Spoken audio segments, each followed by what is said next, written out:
Welcome back, one and all, to the Damage Report. I'm Iadarola, joined as always on Fridays by the host of the Happy Half Hour, Brett Erlich. How's it going? It's going so well, John. I'm just happy to see you because you bring you. If you were in my apartment and Marie Kondo came over and was like, "Get rid of the things that don't spark joy," I would keep you in my apartment.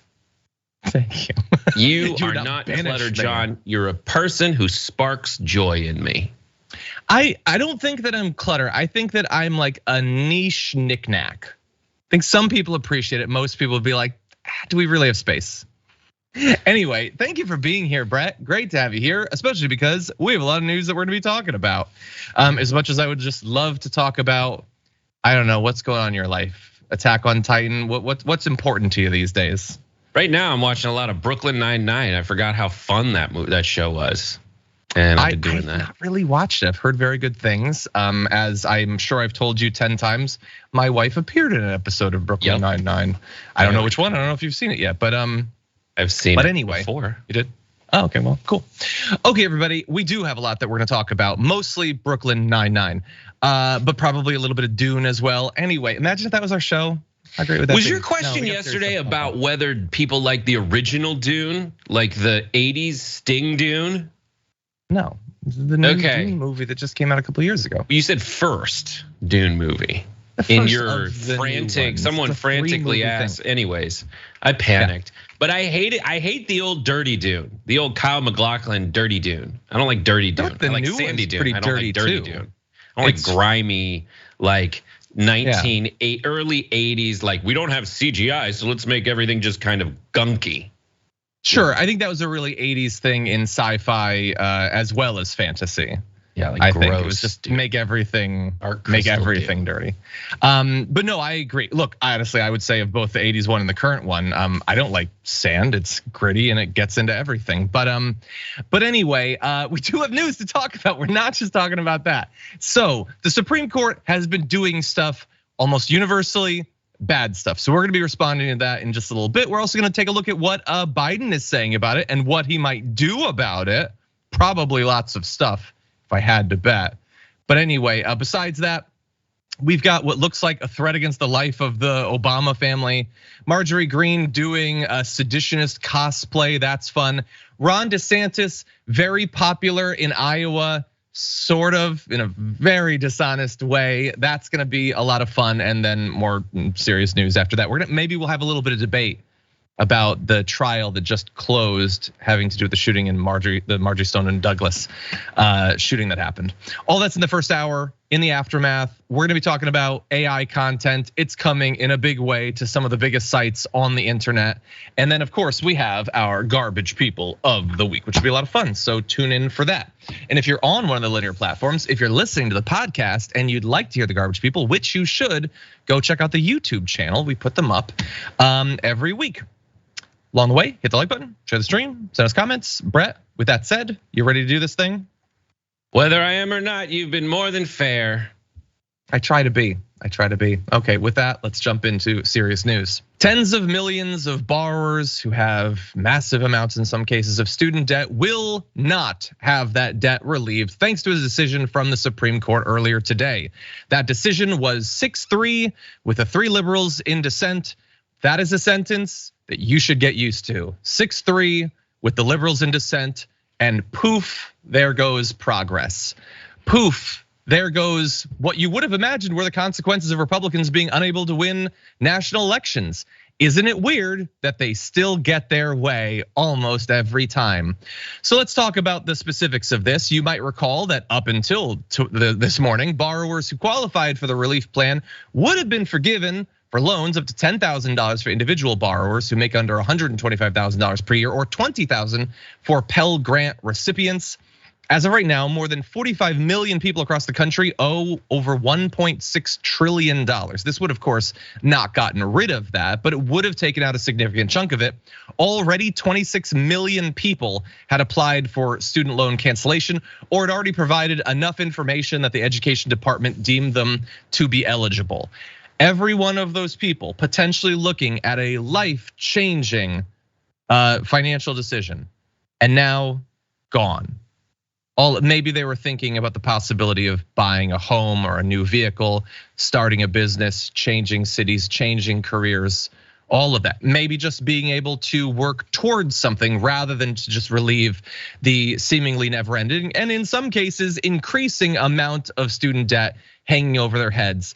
Now, those tens of millions of people are right back in the hole, and actually kind of worse off, because they hoped for a bit that they would not. That hope had not existed previously. Years and years and years of people just burdened by student debt, believing that there was no help to come.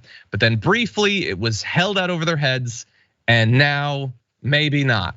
There's some potential roads forward, and we will discuss those. But Brett, what do you make of this? Listen, everyone out there, you don't get it. You don't understand America. America likes to say stuff like, listen, go invest in yourself, get an education, go to college, go to graduate school, learn as much as you can, and that will put you in a position so that you can get ahead in life. That's just what we tell you, idiots. That's not how it actually is. The way it actually is you should be related to someone who has, and if you can find a way to do this, get related to someone who has privilege. Stew in that privilege, base yourself in it, use it, be rich already, and then you'll be able to succeed. That's the only way I can interpret the most recent Supreme Court decisions. Is that they're finally in a position where they're like, actually, we have so much power, we can kind of shine a light on how America actually works. Yeah, 100%. Good general advice, not just for this. Be rich already. Be the latest in a multi-generational line of rich people.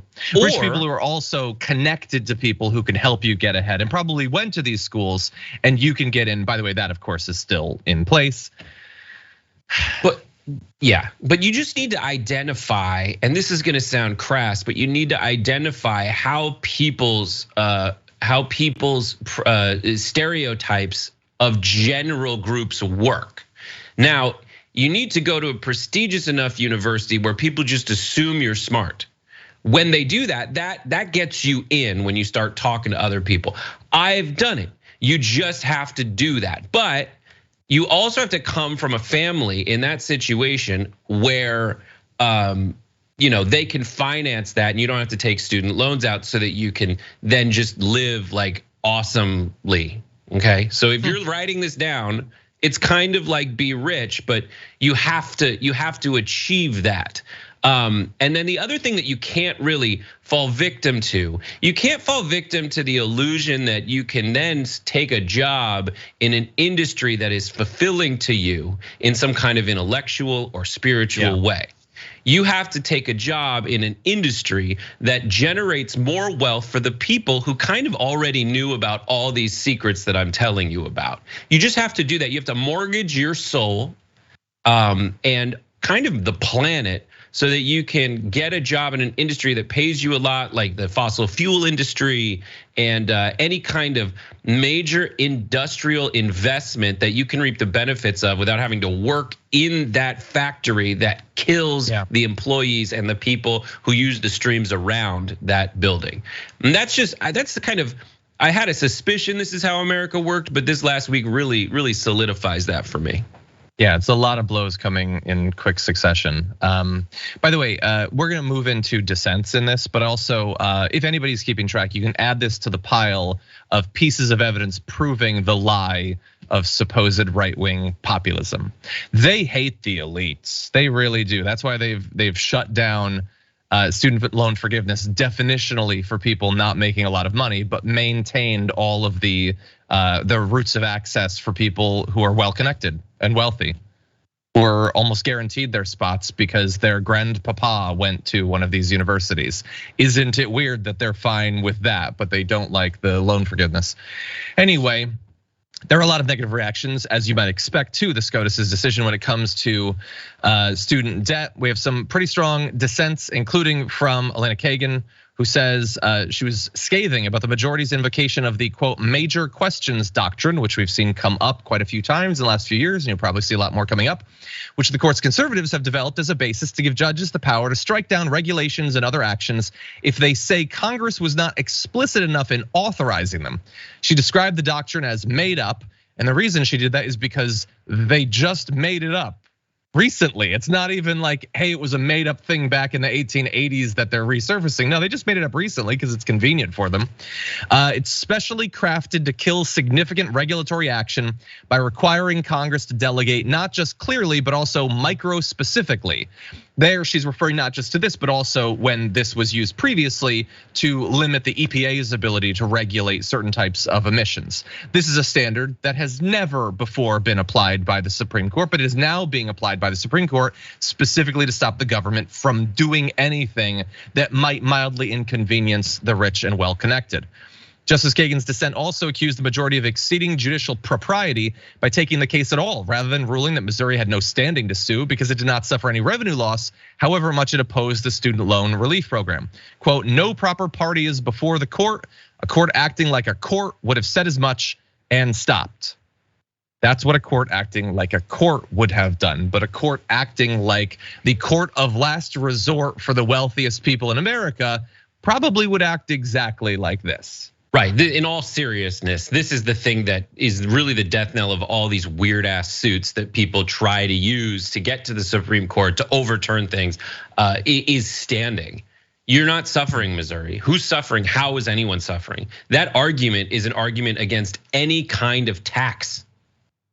Or any kind of debt relief. Any kind of debt relief, any kind of anything that the government would think to do. There is no one getting hurt by it. That's an argument against investment in the military if you don't directly benefit from it. Yeah, and there's so many things about the military that you would that you don't directly benefit from, that they invest money in. That money comes from you theoretically, and that's not even really how all these grants actually work. It comes from a bank. Sure.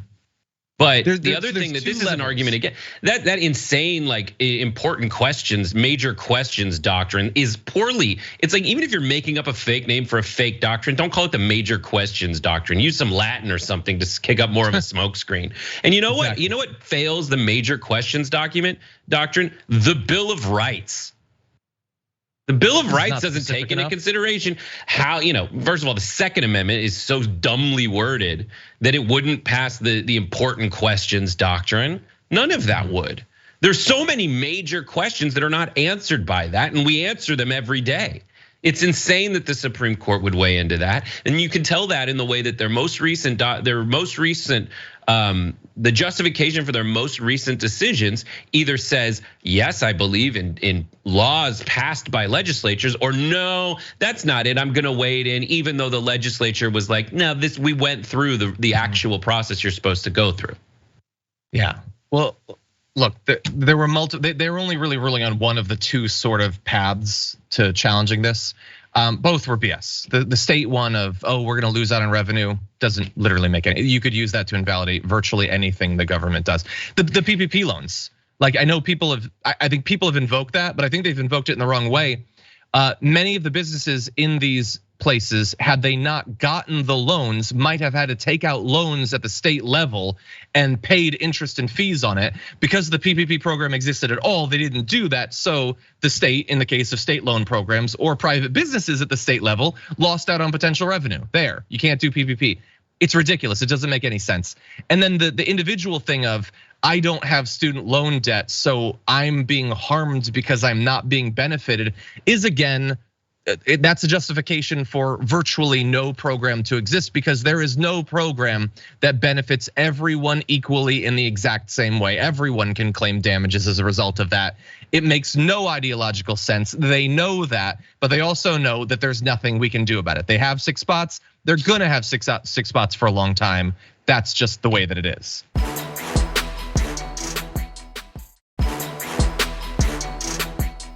Not gonna let this break us. President Biden, the Congressional Black Caucus said the Supreme Court has thrown into question its own legitimacy. Is this a rogue court?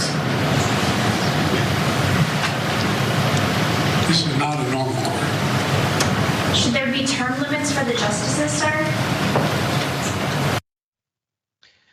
Okay, so he says it's not a normal court, not a rogue court, but it's not a normal court. So I guess that's something. And then he leaves. And he leaves in like the slowest week. Like it's supposed to be, I'm not gonna take any more questions, I'm being strong. And he just slowly slinks out of there. And I know that like it's metaphors aren't necessarily true, but it feels like his actual approach to this. It's putting up a little bit of, yeah, no, I get it, they're really bad. And then slinking out of there because he's not going to do anything. And I don't need to just read his body language. He's quite vocal about this. Take a look at this. Do you worry that without court reform, this conservative majority is too young and too conservative, that they might do too much harm? Well, I think they may do too much harm. But I think if we start the process of trying to expand the court, we're going to politicize it maybe forever in a way that is not healthy. That you can't get back. That you can't get back. And I think, look, I think maybe it's just the optimist in me. I think that some of the court are beginning to realize their legitimacy is being questioned in ways that hadn't been questioned in the past. And I think there's a concern on some, maybe even the Chief Justice, that maybe we better. Well, in the independent legislature's decision, it looks like maybe Roberts had that in mind. I don't know. I don't either, but you could. The optimist could hope so, right? Optimist hopes so. And he is an optimist. Bearing in mind, I believe that interview was taken after they eliminated affirmative action, and then before they absolutely decimated one of the biggest things he's done as president in authorizing that student debt cancellation. He believes, no, they get it. They're fearing that their legitimacy is being called into question and they will be cowed by that. They don't seem super cowed. They seem like they feel pretty free to do whatever they want, pursue explicitly ideological goals in a radical fashion, delivering wins for the Republican Party that cannot win enough elections to do this legislatively. But he's not. But we shouldn't do anything because then it would be politicized, Brett. We can't make a change to the court because then it would be politicized. The fact that for the next 30 years, this majority is going to be doing whatever they want, precedent be damned, is not politicized. The fact that they got one of those seats by stealing a Supreme Court justice from Barack Obama, that was not politicized. We would be politicizing it by reforming the court, even if the reforms are in line with the guidance of the Constitution. What do you think? You said earlier you're reading Joe Biden's body language. Joe Biden's so old, his body language is written in hieroglyphics. Dun. Thank you. So I'm not against Joe Biden saying that he doesn't want to expand the court, and I'm not against Joe Biden saying publicly to Nicole Wallace on MSNBC that he doesn't want the court to get politicized. Say it. But the thing is, the reason that he's in a position that's so crappy is because the Democrats lost the political game. And what is that game? That game is just don't set off the alarms until it's too late. And that's what the game that the Republicans won, when they're like, okay, we look at the era where the Supreme Court passed a lot of more left-friendly had more left-friendly decisions. That Roe versus Wade, which was what, like 7-2, right? And when you look at that era, the Brookings Institute and a lot of people who were trying to only secure benefits for corporations, they invested a lot of money in that and the other kind of, in getting the courts on their side. The way to get courts on their side is to win legislative seats and pack courts that way, in a way that doesn't set off the alarms, to gerrymander in ways that don't set off the alarms. Now, this Supreme Court even has gone and said this was gerrymandered too much. This kind of thing goes, when they're trying to pass laws that make it so that the state legislatures can really just have at it and change the results of an election that in ways that are way too obvious, that's setting off the alarm. But the rest of this didn't. So what Biden needs to do and the Democrats need to do is devise a strategy on getting this all back that doesn't set off the alarms. It's more difficult in an era where the Republican side has no problem getting out there and saying, you're all pedophile Satanists. They're setting off the alarms to everything. But you need to do the work. You need to invest, you need to go in there, and you need to change the state legislature's makeup and win those states and use every tool at your disposal that's still technically legal until you get the balance of power back. Now, why don't I feel confident about that?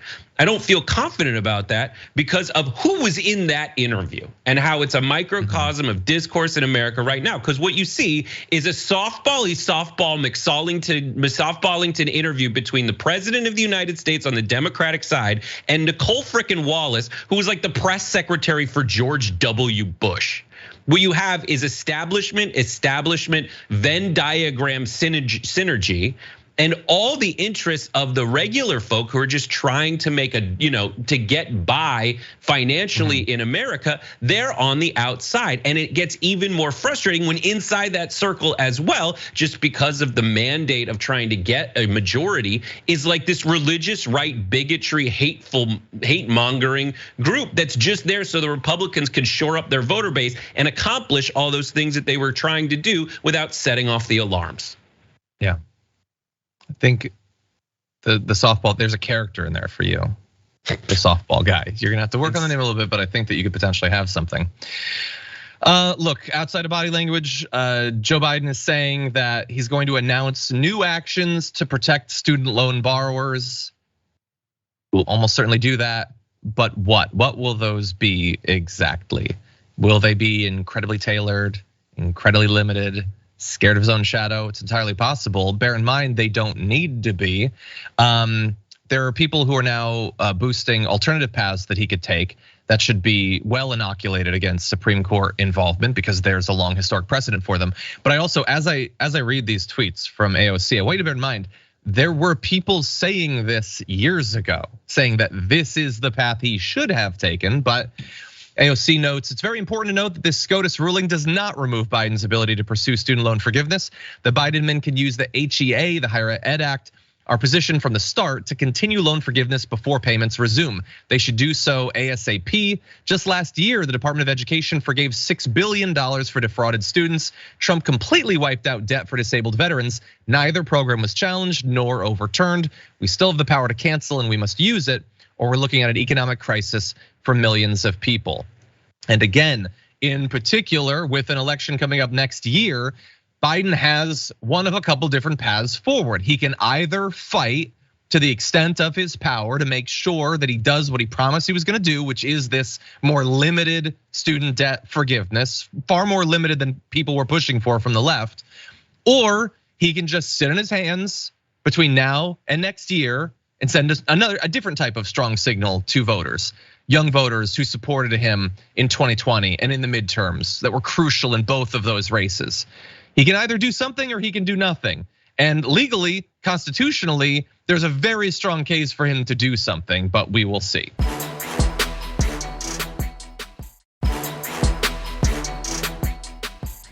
Any quick point, Brett, before we move on to the other topic? Are we going to get to Jordan's tweet? We are going to get to Jordan's tweet in just a sec. So let's push on. I think there are understandable concerns about the role of SCOTUS right now, not just in the nature of their decisions or how some of the justices got on the court, but how little they seem to care about even pretending to be basing these decisions on some sort of conservative, textualist interpretation of the Constitution, or even acknowledging that prior precedent exists. There was a random tweet, I know, but I really liked it, from Aaron, who says, the Supreme Court decided against gay rights in a case that didn't involve any gay people, and against debt forgiveness in a case where the lenders were fine with the issue. They're not acting like judges, they're acting like an unelected super legislature that can't be checked. And I want to reiterate that sort of point as much as possible, because that is by design what they're intended to be. I mean, a case could be made that historically that's what they were always intended to be. But in particular, the strategy for about a half a century by the Republican Party has been to set them up to do exactly that, to just sit like gargoyles decade after decade, put in those positions not by virtue of the fact that the people support Republican politicians, but by virtue of the fact that they can get the Senate seats that they need and they can squeak by presidential elections thanks to the nature of the Electoral College, the fact that rural states have exaggerated influence over both of those things. And then even if they lose the House constantly, even if they can never win the popular vote, then they always have that as an ace up their sleeve, and that's how they're using it. By the way, I just want to quickly note that no good point can go undumbed down on Twitter. So that tweet was replied to by Mike Rinaldi, who says, and Biden wasn't acting like an unelected legislature when unilaterally eliminating a student debt. It's a good point. It's a good point. Undercut a little bit by the fact that he was elected to his position. What are you talking about? That's like the core of your point. There are elections for president. This is like Tim Pool smoothie points, where your brain is so dumb that you just think that this word cloud you've generated is smart, because afterwards you go, ooh, got him. That's not an argument. None of that makes any sense. I understand that it sounds smart to you, and I say this with love, but you're dumb. Yeah, good try, but you failed. Anyway, that's a reference there to the Supreme Court ruling in favor of a designer who didn't want to make wedding websites for gay couples. Of course, the designer, we also find out this week, hadn't been asked to make any wedding sites for gay couples because they didn't make any wedding sites for anyone. But to generate this case, they faked requests from gay couples. They literally lied. That came out, and the SCOTUS still ruled in their favor, which is amazing. Here's a bit of the dissent from Sonia Sotomayor. Today, the court, for the first time in its history, grants a business open to the public a constitutional right to refuse to serve members of a protected class. Specifically, the court holds the First Amendment exempts a website design company from a state law that prohibits the company from denying wedding websites to same-sex couples if the company chooses to sell those websites to the public. The court also holds that the company has a right to post a notice that says no wedding websites will be sold if they will be used for gay marriages. And based on the decision, what is the difference between the new right that has been given that allows one protected class, gay individuals, to be openly discriminated against, even for you to advertise that you discriminate against them, and other protected classes? Now, in practice, I have no doubt that the court is going to protect the interests of certain protected classes over others. That's what they've always done. But intellectually, judicially, yeah, I don't want to make websites for Jewish people. I don't want to make websites for Black Americans. I don't want to make websites for people from the south of France. What's the difference? Creed, national origin, religious, disability status, sexuality. Flame on. You can do whatever you want now. That right is now open, and it's all a matter of interpretation. So that's going to be really fun for a lot of people going forward, Brett. This is the most frustrating thing, because if you listen to like the question time in the Supreme Court, it's all hypotheticals like this. And the one John gave you, it sounds exactly like the reason that anyone in their right mind, the answer would be like, oh, you can't just use your religion to justify denying service to someone. Like Jim Jeffries sat down with Jordan Peterson and got him tied up on this exact line of questioning. What's the difference between denying a gay family and denying someone who's of a race you don't like? And even Jordan Peterson was like, I may have spoken too soon. I was a little bit wrong about that. It's because it's that obvious. And it comes to the only conclusion I can draw, which is what I said earlier. The kind of person who is basically perfect for the apparatus that chooses Supreme Court candidates. So basically minor league ball to get to the majors of becoming a Supreme Court. The best kind of person to choose is like a weird religious fanatic who really loves, who grew up rich. That's it. That's who you pick. And that's who these decisions benefit. It is crazy.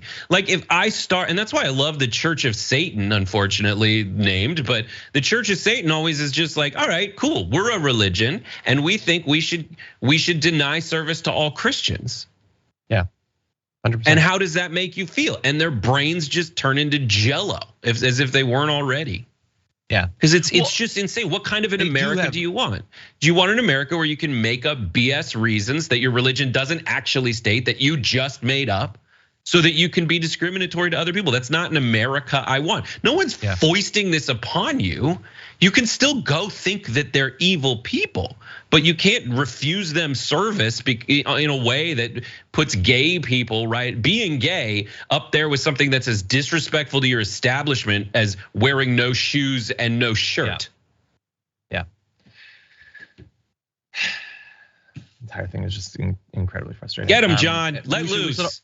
There's a dragon in you that wants to start screaming. Breathe that fire, John. No, we don't have time. But yeah, I will remind people though, when they set up a precedent wherein they can discriminate against gay people, and then we point out that there is no difference between that and then discriminated against white evangelical Christians.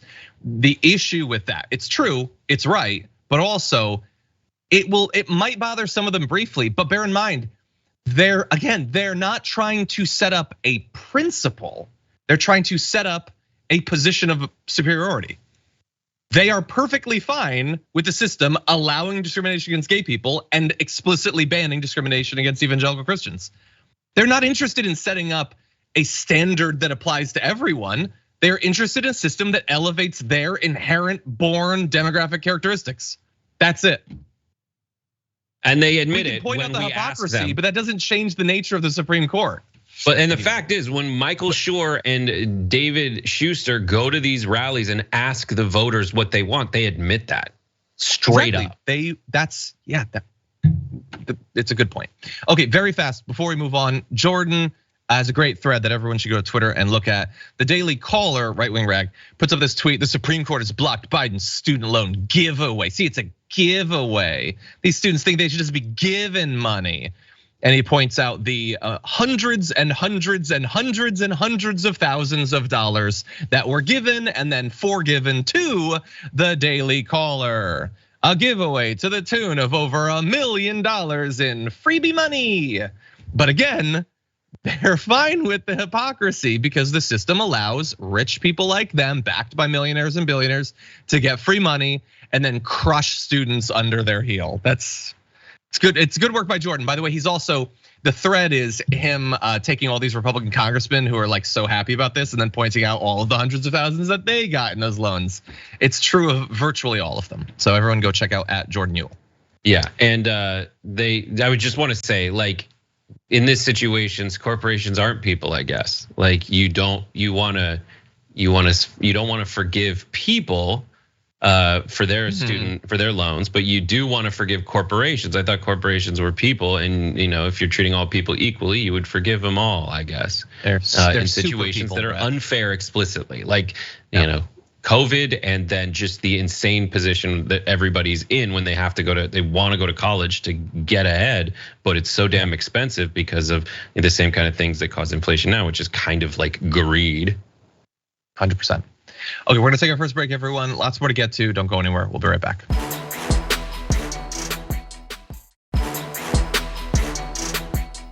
Okay, everybody, if you're just joining us now, please hit that like button. And with that, we're jumping into more news, starting with this. So we're in the Capitol building, legislative building, and we just stormed it.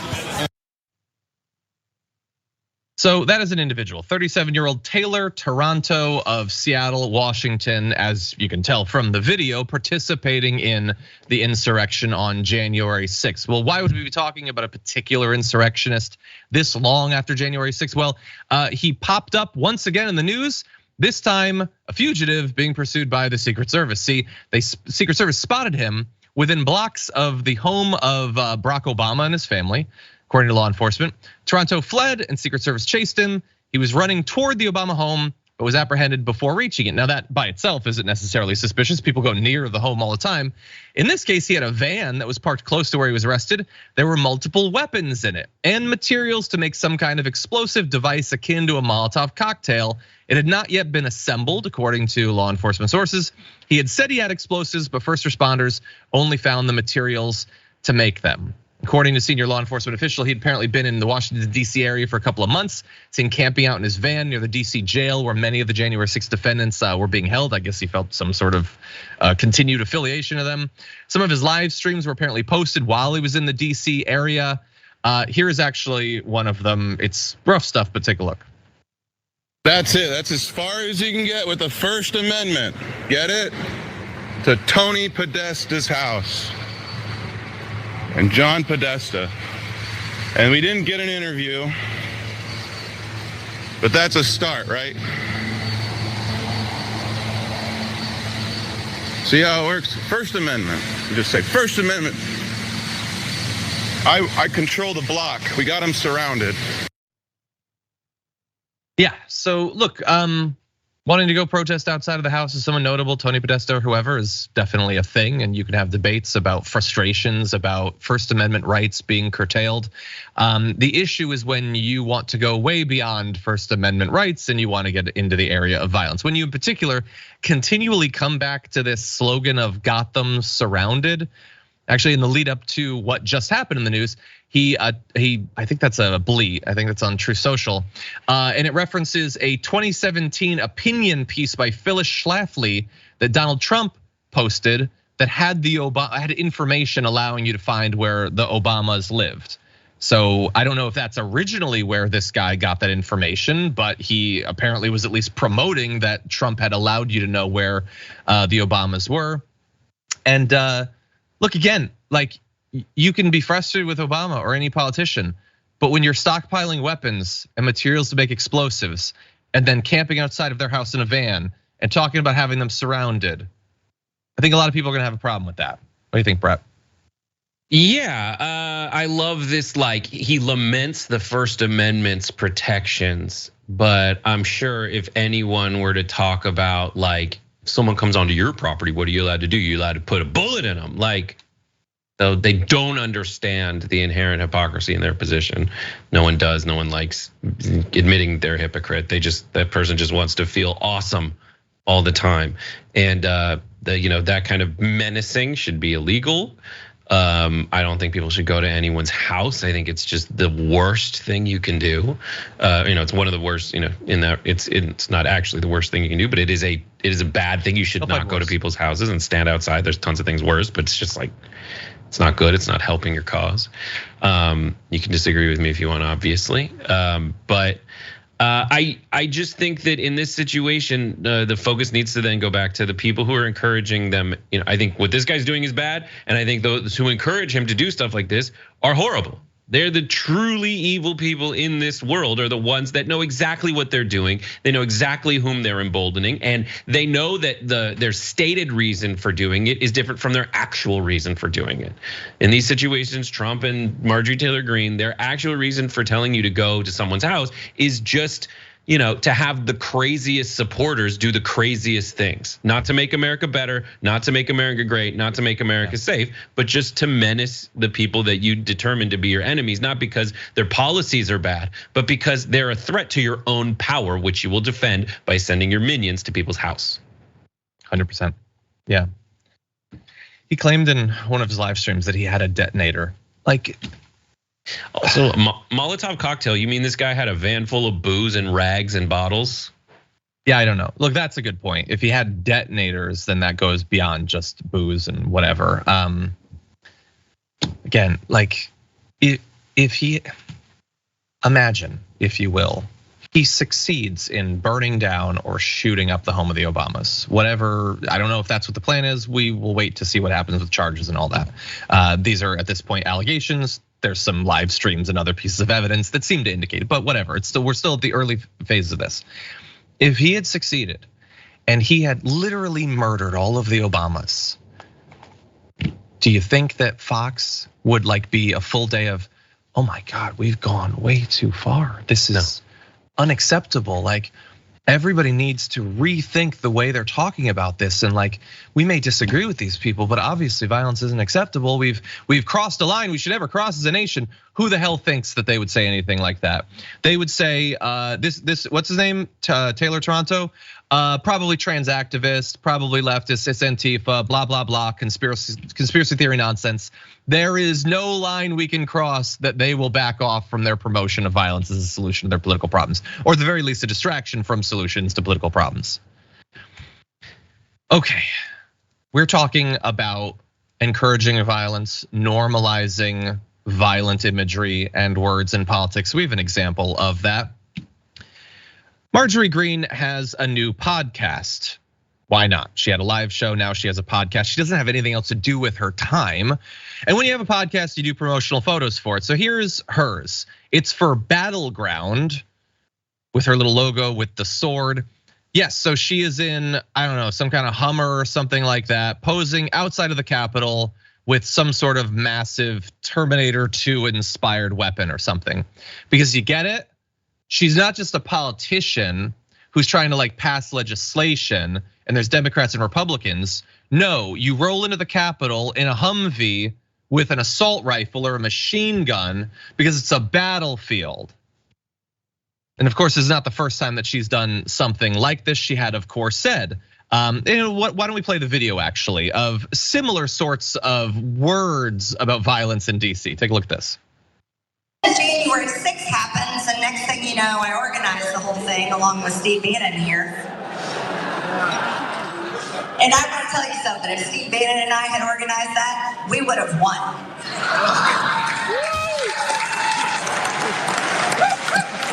Not to mention, it would have been armed. Lots of cheers and applause. Yeah, if we'd done it, we would have successfully overthrown the election and murdered Mike Pence and gunned down the Democrats. We would have been armed. First of all, they were armed. They had weapons, ridiculous nonsense, misinformation. She's bragging about how she would have successfully murdered her political opponents and overthrown the government. Well, she's continuing with that. She's now fantasizing, fetishizing the idea that she's gonna take a machine gun into the Capitol and that's it, I guess, for democracy. Bro, what do you think? Speaking of armed insurrections, can we see graphic 5 again? Look at those arms, dude. Honestly, I don't mean to be in that conspiracy theorist area, but honestly, that's a man's arm, in my opinion. And I suspect that that's a man's arm. And until you satiate my suspicion, allay my suspicion, alleviate that, get rid of it, and satisfy me, I need to see Marjorie Taylor Greene. I need a doctor to inspect her reproductive organs so that I can tell whether that is a man or a woman before, because I'm sure she uses the bathroom at the Capitol. I just want to make sure she's using the right one. And this is the kind of insanity that I really hope that all of discourse in America gets to. This weird fetishization of battling, of armed insurrections, of going and killing people. It's just so dumb. And this is the one thing that I always run into where it's this is the dumbest crap. What are you doing? If you would have succeeded, what am I supposed to get these guys on? Hopefully, I mean, we won, right? We beat them, at least whoever was against Donald Trump beat Donald Trump in the presidential election because this stuff got too crazy. But as I said from election night about the fart in the room that is Donald Trump, you're just afraid that you're gonna go nose blind because it smells so bad, but you're afraid people are gonna forget that this actually smells bad if it then becomes the norm. Yeah, and it has. There's not gonna be any censure or whatever. They're gonna love it. She could go way beyond this, and the base would love it. If she had the heads of Chuck Schumer, Nancy Pelosi, and AOC on the hood of that Humvee, her base would love it. That is the scary thing. The scary thing isn't just what's happening now, it's how much appetite there is for way more. We're gonna take our break. We'll be back with more.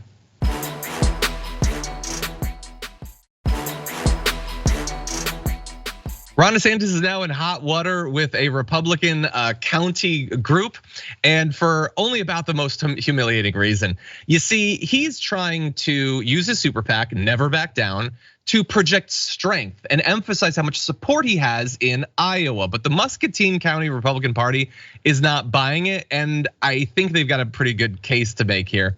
According to a letter that they sent to DeSantis' campaign, they're irate over how the Florida Republican is using his super PAC to canvass voters on the ground. Now, that's a thing that you do, obviously, but DeSantis has been bussing supporters in from out of state, handing them t-shirts and having them attend rallies, speeches, and parades in an effort to convince on the fence voters that he has a groundswell of support in the state. Quote, He is the first presidential candidate that's going out and buying in, paying for representation. He's not building a grassroots organization. And it could very well be that he uses Never Back Down because he can't garner state support from individual residents in Iowa. Therein lies the problem. He's misleading the public of Iowa by sending busloads of people to a parade, and they don't even live in the area. And in fact, most of them don't even live in the state of Iowa. That is embarrassing for DeSantis, but I do want to fact check him. He is hardly the first politician to buy fake supporters. I will remind you, when Donald Trump slunk down that escalator, he was paying the people in the crowd, I believe $50 to be there. On Craigslist, they got people to pretend to think the idea of Trump being president was a good idea. Now, he did not need to do that for long. Unfortunately, the joke was on us, but he very much faked it to begin with. Brett, what do you think? So this is hilarious for a lot of reasons. A, they're paid actors. He has to pay people to get in the seats. He's additionally busing more people across state lines to serve his political ends. I mean, I guess if they already had the buses from sending people to Martha's Vineyard, they might as well use them. And then like the thing that people would, the last man you want to visit Iowa is Florida Man, and Florida Man making his way to Iowa. It's so sad. It has Jed, please clap energy. Yes. And it makes me very happy. They're kicking me out. They're kicking me out. That's Ron DeSantis in like 2 months. Anyway. Okay, with that said, we're gonna move to one more story. This one is not of the fun variety, so I'm gonna need everyone to buckle up. A Mississippi Sheriff's Department said earlier this week that they had fired apparently all of the deputies, multiple deputies, after 2 black men accused them in a federal lawsuit of some of the most horrendous abuse, physical as well as sexual abuse that I've seen. And we've covered a lot of stories like this. Apparently, all of the deputies that have been involved in that have been fired. That is what they are saying.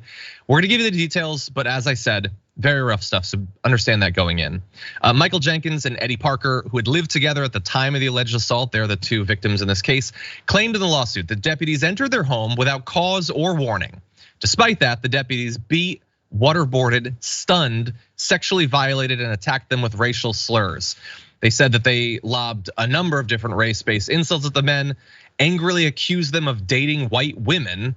They allegedly handcuffed and beat the men before they shot them with tasers 20 to 30 times in some sort of sadistic contest to see who could be most effective in stunning the 2 men. The officers then put the 2 men on their backs and poured water on their faces in an effort to waterboard them before they sexually assaulted them with a sex toy. They then put guns to the men's heads and threatened to kill them, but it went way beyond just threats. The evening ended when an officer put a gun in Jenkins' mouth while he was handcuffed. The gun shot, because he shot the gun, allegedly shattered Jenkins' jaw, severely lacerated his tongue. Several of his arteries were severely damaged and he almost died. He was then left alone to seek aid. And one of the men actually accused of shooting Jenkins, was previously involved in the death of Damian Cameron, a 29-year-old black man whose neighbor accused him of vandalism and called the police back in 2021.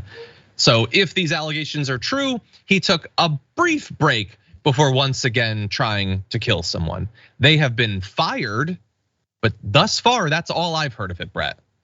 Seems like I would do much more than just fire these men. They should be behind bars. There should be an investigation. There should be an apparatus for independent investigation that has no ties to this particular jurisdiction and has no ties to, it makes it and is wildly transparent.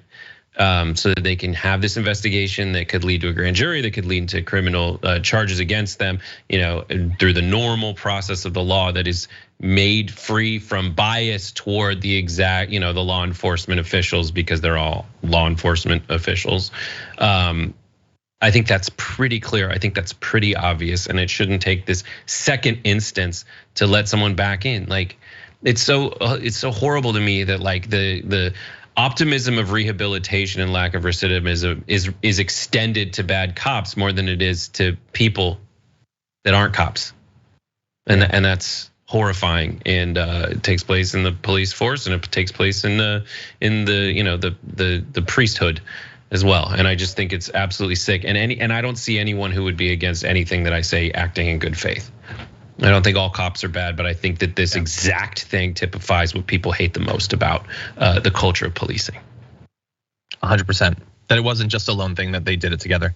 I would also say, I occasionally say that people who think that they need like, assault rifle to ward off a gang of marauders or whatever, there's that doesn't actually exist, but it does in limited circumstances. Stories like this. Cops are the only people that gang up and do these absolutely brutal things on a regular basis. But of course, those talking about guns never talk about these sorts of incidents. Okay, that's all for the first hour. Thank you, everyone. Much more to come in the aftermath. We'll see you then.